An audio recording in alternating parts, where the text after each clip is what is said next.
Rockeyez would like to welcome George Becker. Hey man, Jaded Past, what's up? How you doing, brother? Really good. So tell me a little bit what's going on. I know you have a new album coming out, I guess on the 19th, and Correct. Melodicrock Records. And, yes. Congratulations on that signing, you know.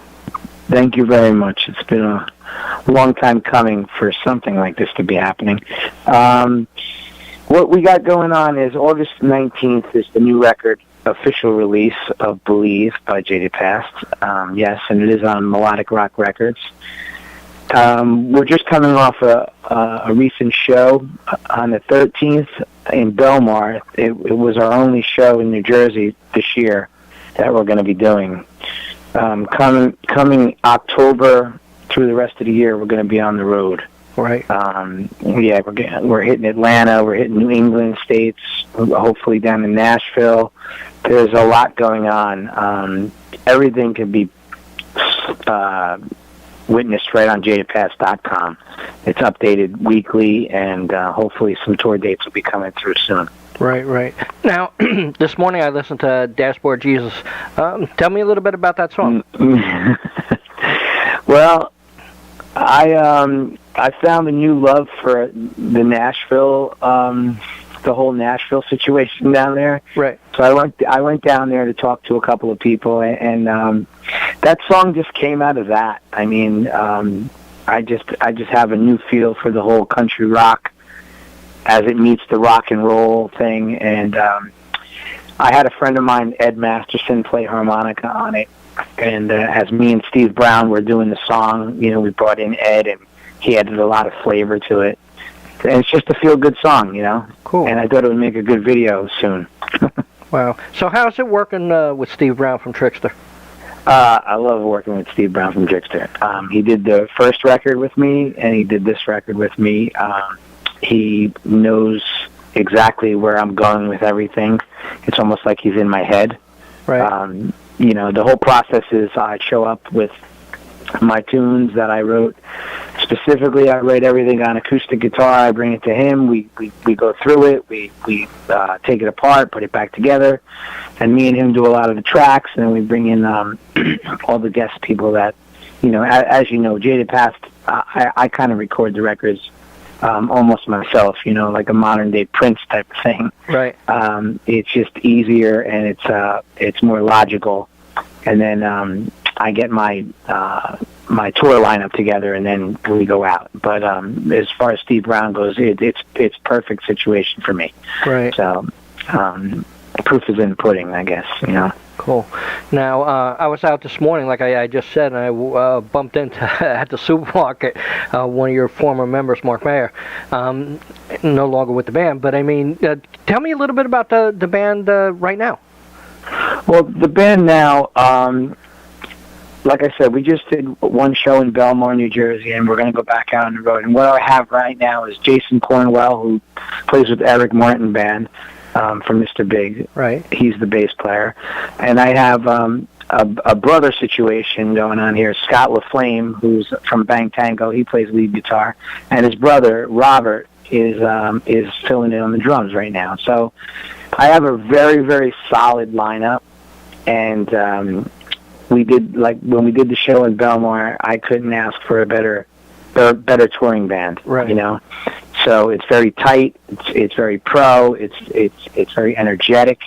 You know, not taken away from anybody that has played with me in the past. As you said, Mark Mayer, Jack Frost, Dave Bandinelli, all these Paul Bergen, all these guys that have played with me in the past did their job so well. And you know, as life gets in the way, you know, everybody has their personal things going on, and you know, I just wish everybody well. Yeah, and Mark said the same thing. Word for word, almost.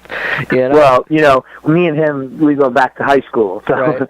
You know, we've been friends since high school. It's just like I said, you know, life gets in the way. You know, right. But as we get older, everybody just can't, you know, hop on a tour bus and go out on a tour. And I respect all of that. Right. You know, so I try to make it so that it's easy for everybody. Right. But I really do appreciate everything that all the past members have done for me. Right. Now, recording-wise, who recorded? Did you do everything?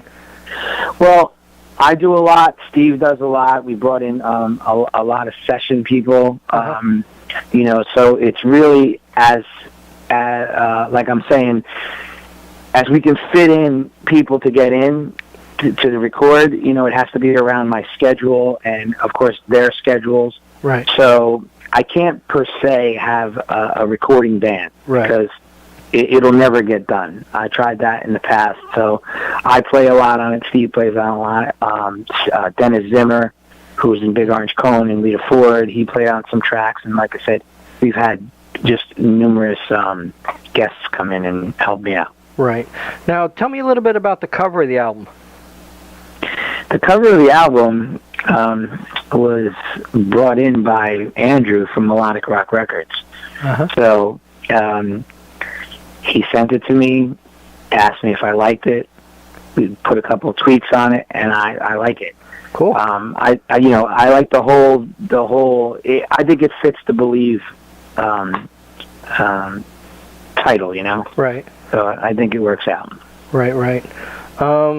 What's your feelings towards Andrew? I mean, he's runs one of the biggest sites around. Yeah, I think Andrew's a great guy. I mean, he approached me. He listened to some of the demos through Steve Brown, and he approached me, and we went back and forth, and with a deal situation, and he had just signed PJ Farley from TRIXTER. And I'm good friends with PJ, and I'm good friends with Steve, and it just goes down the line. Right. And as we've been talking, he really, really liked what I was doing with this record. So, I don't have one bad thing to say about Andrew. Right. And he's been helping me through this whole process. Cool. And he continues to help me with the process as far as getting us out on tour. So. Yeah, he's a great guy. Yeah. I really appreciate him too. He helped our site many times, so he's great. Always thumbs up for me. So tell me what the rest of the year looks like for you guys. Okay, the rest of the year looks like we're going to put some festival dates together and some like 3 off-road shows. Like I said before, it's so hard nowadays to go out just on a tour, just to get a 3-month run going on. Right. It's just too hard. So what we're going to do is we're going to take 3 to 5 days at a time and see if we can go in little pieces around the country. Right. First being, like I said, the New England states, and then southern states, and hopefully work our ways to the Midwest and out to the West Coast. Right. That's what I'm really looking forward to. Cool. You have any other projects in the work? No, all I'm doing is my acoustic solo thing, filling in the dates there around Jersey.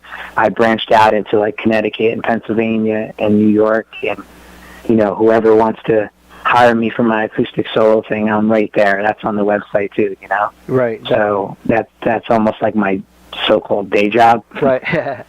Wow. So that's all I have going on right now. I'm so into the Jaded Past thing right now that I don't have time for much of anything else. Right. Well, George Becker, congratulations. Believe, August 19th, Melodicrock Records. It was great talking to you once again, good friend of mine, and, I wish you the best. You have anything to say to the fans out there? All I'm going to say is go to jadedpast.com, see all the tour dates, order the record. You can order the record right off of jadedpast.com. September 1st, it hits iTunes and Amazon and everything else like that. You could also go to melodicrockrecords.com, order it there. It's global. He's got the whole international sales going on. And that's it, jadedpast.com. I hope to see everybody out on the shows. Cool, man. Thanks very much, man. Thanks, man. I appreciate everything you do for me. No problem.